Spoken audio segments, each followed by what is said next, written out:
সবাইকে নমস্কার। 2024-এর আগস্ট মাসটা একটা ক্রুশাল মান্থ হতে চলেছে অটোমোবাইল ইন্ডাস্ট্রির জন্য, কারণ এই মাসেই 5খানা নতুন গাড়ি লঞ্চ হচ্ছে ভারতবর্ষে। এবার এই 5খানা গাড়িতে কী কী ফিচার্স আছে, ওগুলোর কতগুলো ভেরিয়েন্ট আছে, এর প্রাইস কী, সেগুলো সম্পর্কে বিস্তারিতভাবে কিছু জানা যায়নি, কিন্তু বিভিন্ন জায়গায় ছবি তো পাবলিশ হয়েছে, কিছু কিছু জায়গায় ছবি লিক হয়েছে, কোনো কোনো ওয়েবসাইটে এই গাড়িগুলো সম্পর্কেও আলোচনা হয়েছে। তো সেগুলো থেকে একটা আইডিয়া করতে পেরেছি যে এই 5খানা গাড়ির মধ্যে কি কি ফিচার্স থাকবে না থাকবে। আর এটা তো সত্যি কথা যে যখনই কেউ আপনার জীবনে নতুন আসে তখন আপনার জানতে ইচ্ছে করে না যে তার নাম কি, তার হোয়াটসঅ্যাপ নাম্বার কি, তার বাড়ি কোথায়। সরি, এটা গাড়ির ভিডিও হচ্ছে না, মানে যখনই কোনো গাড়ি নতুন মার্কেটে লঞ্চ করে তখন আমাদের জানতে ইচ্ছে করে না যে সেই গাড়িগুলোর ফিচার্স কী, সেই গাড়িতে কী কী সেফটি ফিচার্স আছে, তার দাম কত। তো মোটামুটি আইডিয়া করেছি 5খানা গাড়ি সম্পর্কে, সেগুলো সম্পর্কেই আজকের ভিডিওতে আলোচনা করব। তো প্রথমেই বলবো মাহিন্দ্রা কোম্পানির থর বা থার যাই বলুন না কেন রক্স সম্বন্ধে। মানে থারের 2 ডোর ভার্সান তো আছে, কিন্তু এখন 4 ডোর ভার্সানও আসতে চলেছে। এবার 2 ডোর ভার্সান যেটা আছে সেটা ডিসকন্টিনিউ হচ্ছে না, 4 ডোর ভার্সানের সাথে 2 ডোর ভার্সানটাও থাকবে। এবার এই 4 ডোর ভার্সানটা যেটা আছে তাতে যে সমস্ত ফিচার্সগুলো আছে সেগুলো হচ্ছে 6 airbag, ADAS level 2, 360 degree camera, panoramic sunroof থাকবে, কুলড ভেন্টিলেটেড ফ্রন্ট সিট থাকবে, 10.25 ইঞ্চ টাচ ইনফোটেনমেন্ট সিস্টেম থাকবে, 2 হুইল ড্রাইভও থাকবে, 4 হুইল ড্রাইভও থাকবে, LED circular DRLs projector headlamps থাকবে, স্কোয়ার এলইডি টেল লাইটস থাকবে, fender mounted ORVMs faux skid plates থাকবে, ডুয়েল টোন অ্যালয় হুইল থাকবে, নতুন করে রিডিজাইন করা ফ্রন্ট গ্রিল থাকবে, ক্রুজ কন্ট্রোল থাকবে, অটোমেটিক ক্লাইমেট কন্ট্রোল থাকবে। এছাড়া এতে 2 লিটারের এম স্ট্যালিয়ন পেট্রোল ইঞ্জিন থাকবে যেটা 200 বিএইচপি পাওয়ার জেনারেট করবে। এছাড়া 2.2 লিটারের ডিজেল ইঞ্জিন থাকবে, এম হক বলা ডিজেল ইঞ্জিন, যেটা 130 বিএইচপি পাওয়ার জেনারেট করবে বেস ভেরিয়েন্টের ক্ষেত্রে, আর টপ এন্ডের ক্ষেত্রে 170 বিএইচপি পাওয়ার জেনারেট করবে। 2 রকম গিয়ার বক্স থাকবে বলে শোনা যাচ্ছে, একটা হচ্ছে 6 speed manual transmission gear box, আরেকটা হচ্ছে automatic transmission torque converter gear box. এবার একটা অদ্ভুত জিনিস দেখুন, এদের যে মারাজো গাড়িটা আছে সেই মারাজো গাড়িটা এরা ডিসকন্টিনিউ করে দিল, অর্থাৎ একটা গাড়িকে এরা ডিসকন্টিনিউ করে দিয়ে আরেকটা গাড়িকে এনে দিল।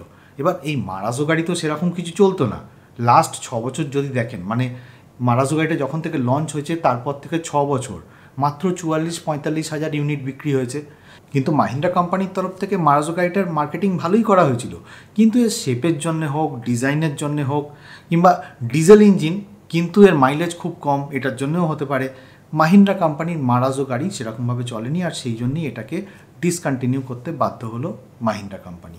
তো যাই হোক, মাহিন্দ্রার যে রক্স আছে থার রক্স, এটা 15 আগস্ট লঞ্চ করছে, ঠিক আছে।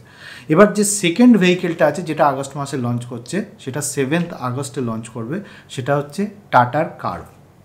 টাটা কার্ভ নিয়ে আমি আগেই একটা ভিডিও করেছিলাম, তো সেই ভিডিওতে কিছু কিছু জিনিস বলা হয়নি, যেরকম যে টাটার কোন গাড়িটা আগে লঞ্চ করবে, মানে টাটা কার্ভের কোন গাড়িটা লঞ্চ করবে, এর যে ইলেকট্রিক মানে ইভিটা আগে লঞ্চ করবে নাকি আইসটা আগে লঞ্চ করবে, আইস মানে পেট্রোল ডিজেল, সেটা আমি শিওর ছিলাম না। কিন্তু এবারে টাটার তরফ থেকে বলে দেওয়া হয়েছে যে 7 আগস্টেই টাটা কার্ভটা লঞ্চ করা হচ্ছে এবং এর ইভিটা প্রথম লঞ্চ হবে। এদের যে পেট্রোল ডিজেল ভার্সানটা আছে সেটা পরে, মানে সেপ্টেম্বর মাসে লঞ্চ হবে।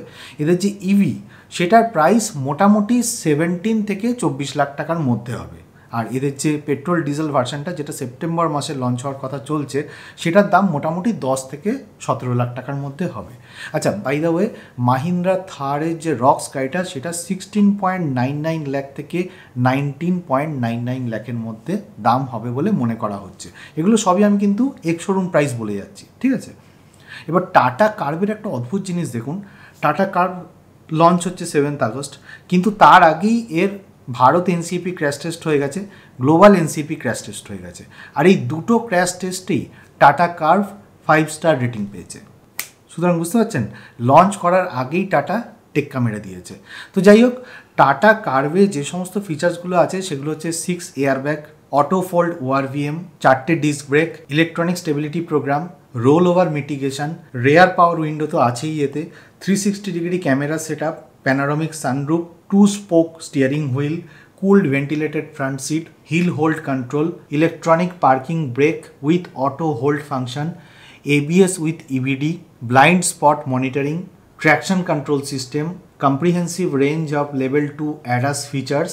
আর কার্ভ হচ্ছে টাটার প্রথম ইলেকট্রিক ভেহিকেল যেটা জেন 2 ইভি আর্কিটেকচার প্ল্যাটফর্মের উপর বেস করে তৈরি হচ্ছে। তো এটা হচ্ছে কুপে এসইউভি, কুপে বলুন কিংবা কুপ এসইউভি বলুন। কুপ এসইউভি যদি বলেন তাহলে এটা ইউএসের উচ্চারণ, আর কুপে মানে হচ্ছে ফ্রেঞ্চ উচ্চারণ। তো যাই হোক, এরকম কুপে এসইউভি আরেকটা কোম্পানিও আনছে, সেটা হচ্ছে সিট্রয়েন।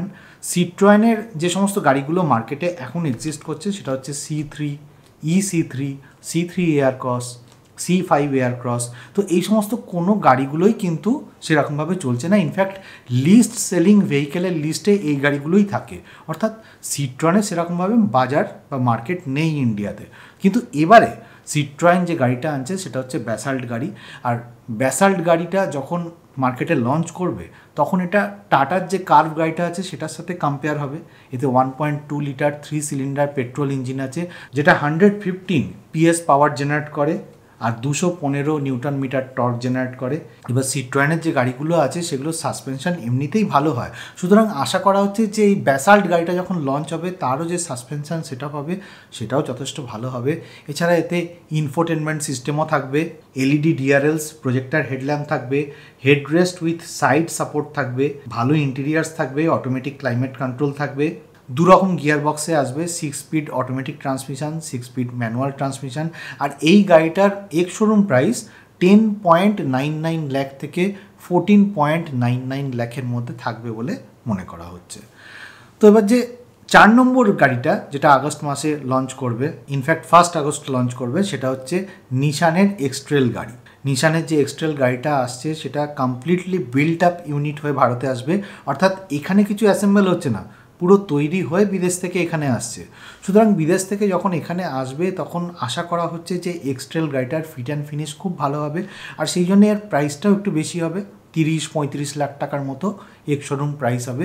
এবার এই যে এক্সট্রেল গাড়িটা আছে তাতে 1.5 litre 3 cylinder turbo petrol engine আছে যেটা CVT automatic and mild hybrid, যেটা 161 বিএইচপি পাওয়ার তৈরি করবে আর 300 নিউটন মিটার টর্ক তৈরি করবে। 3 সিলিন্ডার ইঞ্জিন দেখে প্রথমেই আমাদের নাক ছিটকোতে পারে যে এই গাড়িটা 3 সিলিন্ডার ইঞ্জিন, 30 থেকে 35 লাখ টাকা দাম, কেউ কিনবে না। আসলে তা না, এই গাড়িটার যে 3 সিলিন্ডার ইঞ্জিনটা আছে সেটা খুবই ভালো ইঞ্জিন এবং সেটা 0 থেকে 100 পৌঁছতে 9.6 সেকেন্ড সময় লাগছে। গ্লোবালি এক্সট্রেল গাড়িটা 70 লাখ, না ঠিক 70 লাখও নয়, 78 লাখের মতো বিক্রি হয়েছে গ্লোবালি। 20 ইঞ্চি অ্যালয় হুইল আছে, এলইডি হেডল্যাম্প আছে, 360 ডিগ্রি ক্যামেরা আছে। ইনফ্যাক্ট এক্সট্রেল গাড়িটা এই যে 150খানা ইউনিট আনছে না, তো সকলের মনে হতে পারে যে এই 150খানা ইউনিট এনে লাভটা কি, এটা কি নিশান ম্যাগনাইটের সেল বাড়াতে হেল্প করবে? আসলে তা না, নিশান অন্যরকম গেম প্ল্যান নিয়ে এগোচ্ছে, ঠিক আছে। এবার নিশানের সম্পর্কে আমি একটা কেস স্টাডি করেছিলাম বেশ কয়েক মাস আগে, মানে নিশান প্রথমে যখন ইন্ডিয়াতে লঞ্চ করেছিল তখন কী স্ট্র্যাটেজি নিয়েছিল, কোথায় কোথায় ভুল করেছিল, তারপর কিভাবে কারেকশান করছে আস্তে আস্তে, এবং এর ফিউচার কী, ফিউচারে এ কোথায় দেখছে নিজেকে, কোথায় দেখতে চাইছে নিজেকে, সেইটা নিয়ে আমি একটা কেস স্টাডি মতো করেছিলাম। তো সেই কেস স্টাডিটা যদি আপনারা দেখতে চান তাহলে এখানে আই বাটনের লিঙ্কটা দিয়ে দিচ্ছি, আপনারা ক্লিক করে দেখে নিতে পারেন। ইন্টারেস্টিং ভিডিও, দেখতে হয়তো ভালো লাগবে।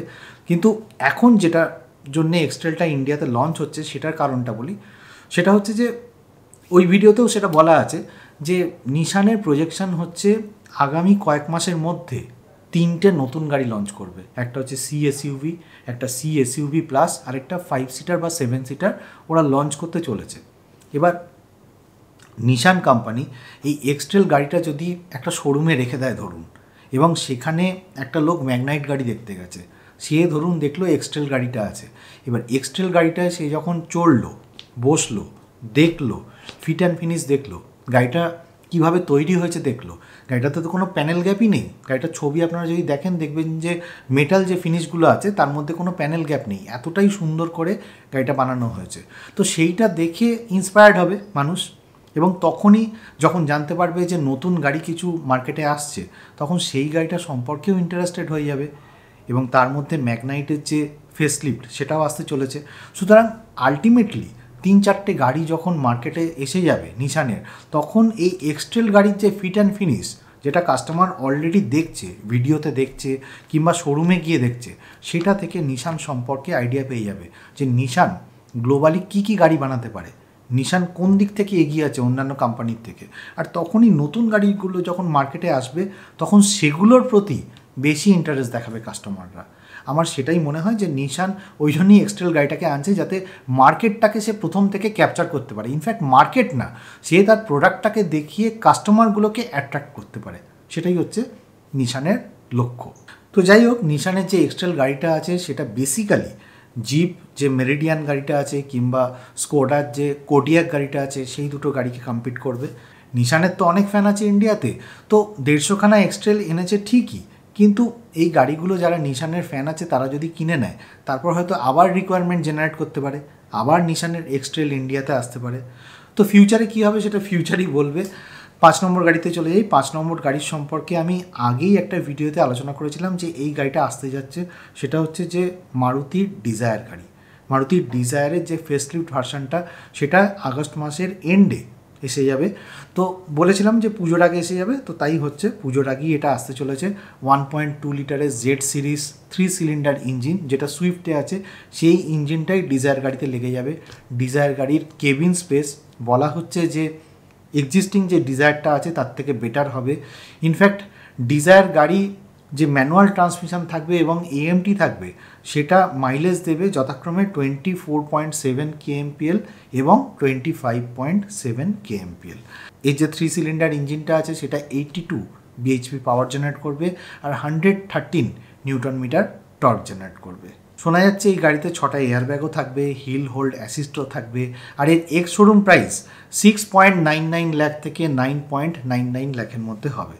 তো দেখা যাক ডিজায়ার গাড়ি এলে কীরকম মার্কেট রেসপন্স করে। সুইফট গাড়িটা যখন নতুন এলো ফেসলিফট হয়ে তখন তো মার্কেট ভালোই রেসপন্স করছে, তো আশা করা যাচ্ছে ডিজায়ার গাড়িও যখন 3 সিলিন্ডার ইঞ্জিন দিয়ে আসবে সেটাও ভালো রেসপন্স পাবে। তো যাই হোক, আজকের ভিডিওতে এটাই বলার ছিল। ভিডিওটা ভালো লাগলে লাইক শেয়ার করবেন আর কমেন্ট করে জানাবেন ভিডিওটা কেমন লাগলো। আর আমি গাড়ি সম্পর্কে ভিডিও নিয়ে আসতেই থাকি, যদি ভালো লাগে চ্যানেলটা সাবস্ক্রাইব করে নেবেন। আর যারা 4 হুইলার চালান তারা সিট বেল্ট পরবেন, যারা 2 হুইলার চালান হেলমেট পরবেন। খুব ভালো থাকবেন।